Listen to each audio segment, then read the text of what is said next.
मनुष्य को तब तक कुछ नहीं मिल सकता जब तक स्वर्ग से ना दिया जाए। तो जो उनके पास है स्वर्ग ने दिया है, सेलिब्रेट करो।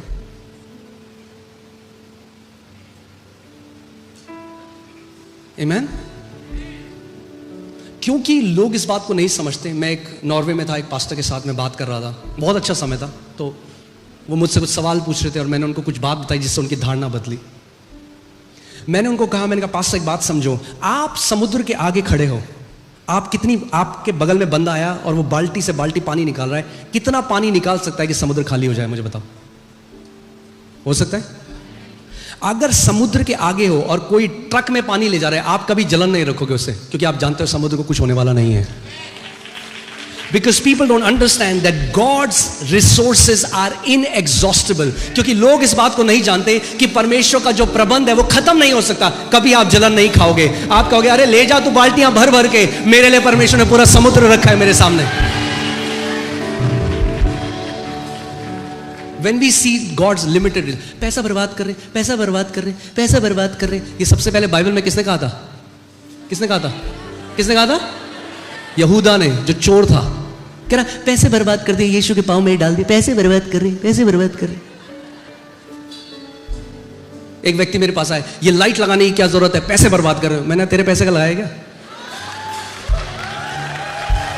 अरे हमारे पिता का घर है, हम बेस्ट करेंगे अपने पिता के घर के लिए, बेस्ट करेंगे, बेस्ट। अभी तो क्या कर रहा है, अभी देखो जो होने वाला है। The best belongs to our father. Amen. कोई जाके अमेरिकन एम्बेसी में बोलेगा, अमेरिकन एम्बेसी का ऑफिस में, क्या पैसे वेस्ट कर दिए, कारपेट लगा दिया आपने।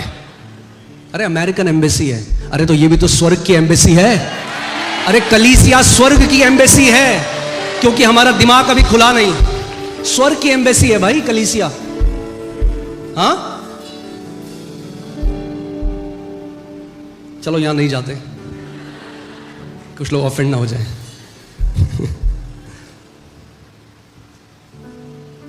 आमीन। ईर्ष्या करना, ऑफेंडेड हो जाना, ये हमें बच्चा रखता है आत्मा में। अपने कमरे में जाओ, ब्लेस करो उस भाई को। आप सोचो एक कंपनी में जॉब कर रहे हो, आपका दोस्त है, उसको प्रमोशन मिल गया, अब वो फोन ही नहीं उठा रही उसका, बुरा मानिए। और वो मसीह नहीं है, ये मसीह है।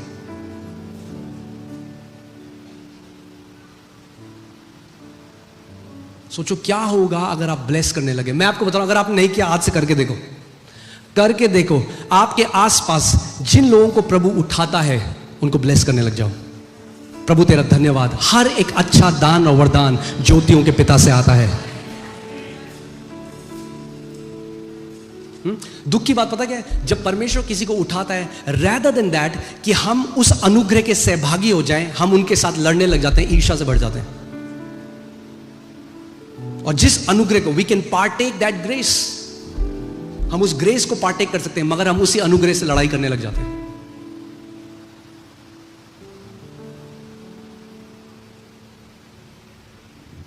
आमीन।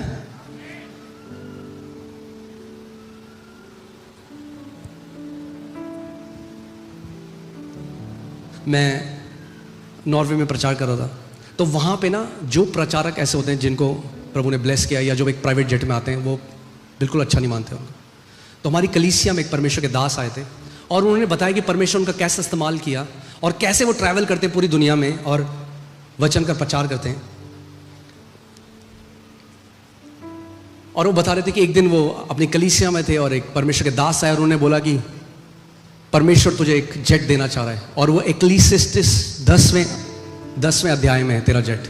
तो कह रहे मैंने पढ़ा, कह रहे एक बारी पढ़ा, 2 बारी पढ़ा, 5 बारी पढ़ा, 10, कह रहे मुझे तो जेट मिला नहीं इसमें। तो कह रहे फिर मैंने पवित्र आत्मा मेरी आंख खोल, अगर तूने ये वचन दिया है तो तू उसमें बताएगा।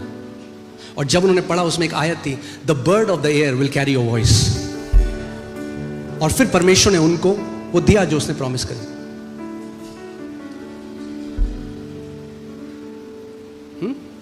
आप देखते हैं घरों में भी ऐसा होता है, नॉर्मल परिवारों में भी ऐसा होता है। अगर एक बच्चे को कुछ दिया पिता ने तो दूसरे भाई बहन जलन खा जाते हैं, मगर उसके परिवार में ऐसा नहीं होना चाहिए। हम लोग अलग लोग हैं, हम लोगों को सेलिब्रेट करना है। Okay, so alright,